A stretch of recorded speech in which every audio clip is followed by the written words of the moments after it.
So hey guys, and welcome to another episode of Masai Gains on Cars. Hey, I'm bringing you a brand new series. We live in a technology age where, if you look at the right sources, you can really get direct information, whether it's regarding new iPhones coming out or new cars coming out. So I thought I'd report on this, give you my unique perspective on new cars coming out, information, and all the latest and greatest in the automotive. Today, we're starting with news and rumors on the Land Cruiser 300 series.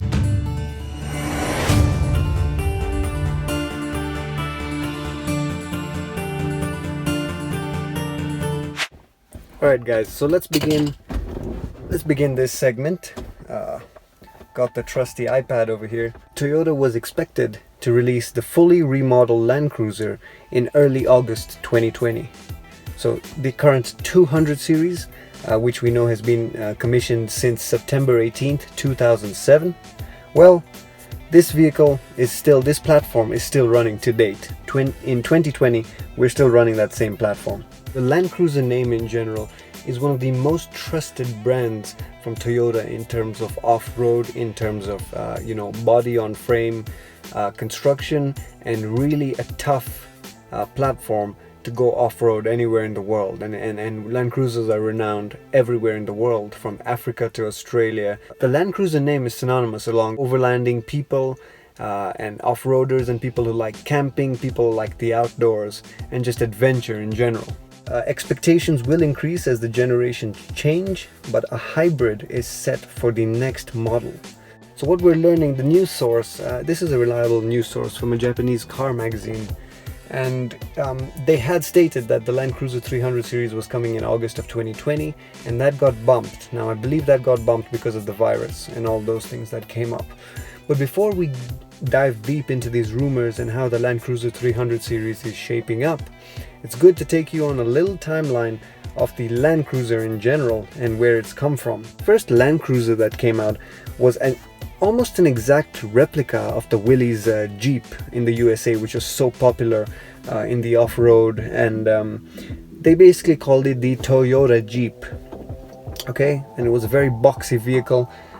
It had its issues, but still a rugged vehicle and an interesting vehicle. Then came the 20 series Land Cruiser, and again a boxy vehicle, but an improvement over the initial Toyota Jeep. After that we got the 40 series, and then we had the 70 series. Now the 70 series did receive a sort of a revival, whereas it got a redesign, and they're still selling this 70 series even today in countries like, in the whole African continent and some parts of Asia. I know the USA don't get the 70 series, but a very rugged, dependable vehicle and a perfect platform to build for the sort of the safari tourers and other vehicles like that you do see in Kenya. So after the 70 series, Toyota got into the sort of the station wagon system, and with the station wagons they came out with the initial 60 series, which was a good, rugged, dependable vehicle, boxy, had a winch, of course body on frame like all Land Cruisers, but it was received very well. And they did a small redesign to the 60 series, which is the 62 series, which is one of my all-time favorite designs for the Land Cruiser. I absolutely love how the 62 series looked with those boxy lights and that station wagon look.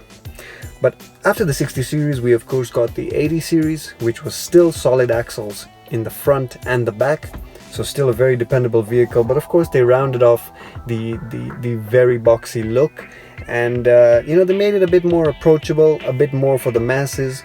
After the 80 series we came into the 100 series, which is what I'm sitting in right now, and what Toyota wanted to do with the transition from 80 to 100 series is modernize the Land Cruiser, put in those amenities that people can really like, and it drifted towards luxury. The 100 series became very luxurious compared to the 80 series. So after the 100 series we came into the 200 series, and not so many changes, continuing with the trend of modernization, luxury. You got more camera systems in the vehicle, a bit more electronics, but still body on frame, solid vehicle. Alright, so swiftly moving on to the Land Cruiser 300 series, we're now here. And I'm going to show you that design on the screen right now and what you think of it. Now what you can see is they've got a lot of design cues from the 200 series. You're not expecting a full sort of crazy refresh, you know, a completely different vehicle. It's a Land Cruiser, it's sticking to the body on frame, and there's only so much you can do to that exterior without overdoing it, basically, in my opinion. I do like it, I must say I do like the design, because the refresh of the 200 series in 2016 was a design I liked a lot. And looking at this, you're seeing that you're getting that large grille that's actually cutting into the bumper now, and then you're getting this sort of louver shaped slit going across the bumper, which looks nice. It looks like you're getting 3 projector beams in the headlights now, and you're getting that LED beam as well, just like you did in the 200 series. But you know, it's almost a cleaner look, a more refined look from the 2016 Land Cruiser. You're getting those fog lamps right at the bottom of the bumper. Now I'm not sure that's such a good design choice, because as you go through off-road terrain, you're probably going to hit those fog lamps. But then of course, if you're going to go through rugged terrain, you might as well just pop that front bumper off and put a bull bar. But the design looks the same, you know, even the way the front bumper is attaching onto the rest of the vehicle. And you know, it looks like a very similar construction to the 200 series. The slits, the edges, the cuts, they all look the same. Overall, a cleaner look, a much cleaner look. Now if we move into powertrains, what we're going to see is we have had this V8 powertrain since 1999, since that 100 series came out with the V8, and they've just sort of done small refinements to that V8, but the 2UZ-FE has been such a dependable motor for Toyota, and it's run generations and generations and done hundreds of millions of miles.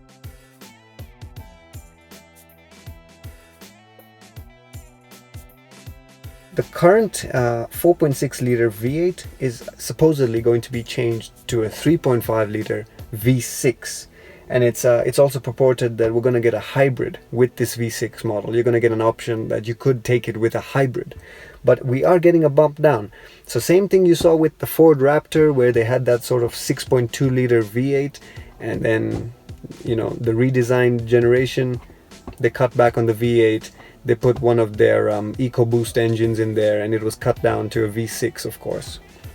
You're sort of seeing the same thing happen with the Land Cruiser. Now the transmission is also being changed. In the current, in the 100 series, we had a 5-speed transmission. We came to the later generations of the 200 series, and you actually saw an 8-speed transmission.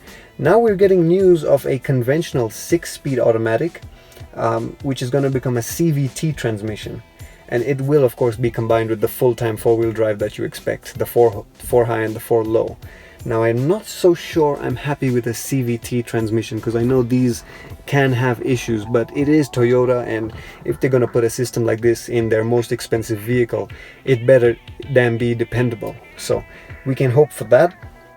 Now the current 4.6 liter V8 actually has a maximum output of about 234 kilowatts. And a maximum torque of about 460 Newton meters.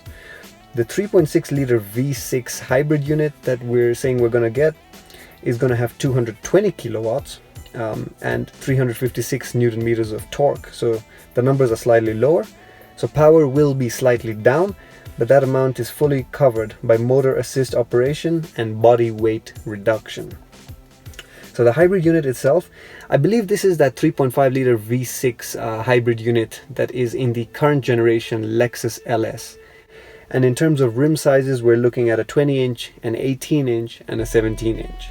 So not much change there. For safety, you do get a few extra things here, which is a good thing. The Land Cruiser 300 series is going to adopt the Toyota Safety Sense technology that you actually currently get in the Toyota Crown and the van, which is the Alphard. The top spec models of these vehicles, this system is already there, and so this is being brought down to the 300 series. So a bit more safety there. And what the Safety Sense does is actually it includes a pre-crash safety system where you get collision avoidance and you know, a wave radar. You do also get radar cruise control, you're going to get lane departure alert, and you're going to get automatic high beams. Alright, moving on swiftly from the safety, we come to the rear of that Land Cruiser 300 series, and I'll just put that up on the screen now so you can tell me your opinions. I do like the rim choice. It looks like just a little adaptation from the 200 series rims, but nice alloy rims. It looks like a 20-inch rim, and I'm not so sure about the back end. I liked the lights of the 200 series a bit more boxy. More rectangular and a bit bigger. Also it still looks like a Land Cruiser, and I'm sure those are LEDs. So nice looking lights. I would make a few modifications to that tailgate. I would add a bit more chrome, a few lights next to the number plate. I believe the rear end is alright. It's not anything to write home about. It's alright.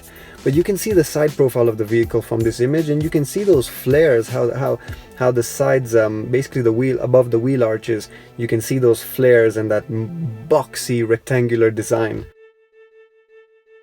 Kind of like that. I like the lines on this vehicle, and I like the way the front end looks when you're sort of looking from the back side, and you can see how the hood is flared up and it's a muscular vehicle on the front. That's just about the full roundup of news on the Land Cruiser 300 and what we're supposed to expect from that. We're looking at a redesign.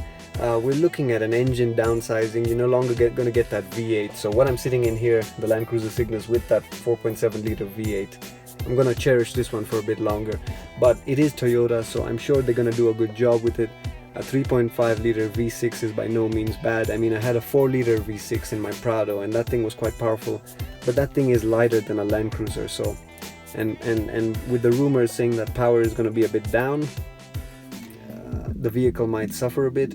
I'm not so much into hybrid technology because these are Land Cruisers. You want them to be as dependable as possible, and I know Toyota hybrid systems are quite dependable, but as you go 15 and 20 years, you're going to need to replace some of that equipment, and that becomes very, very costly.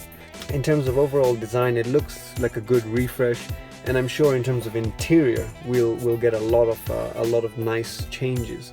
And Toyota have said by 2025 they're going to have electrified versions of every single one of their vehicles, so you can see where the market is heading. Now I hope that doesn't mean that they detonate their heritage brand of the Land Cruiser and actually start doing things that customers wouldn't like. I am a Land Cruiser owner, and there's certain things I expect, which is the ruggedness, that body on frame, and some good luxury amenities on the inside. Off-road capability must be retained. The approach angles, the departure angles, all of that has to make sense for a vehicle like this, where it's going to be going off-road. A lot of people like to call them mall crawlers, but they're not mall crawlers. And if you come here to Kenya, you'll see a lot of Land Cruiser 200 series that have been modified and made a lot more capable than they were out of the showroom. So there's your news roundup of the Land Cruiser 300 series. I hope you guys enjoyed, and I hope you enjoy this new series where we talk about all the latest in the automotive world. It's been Masai Gaines checking out.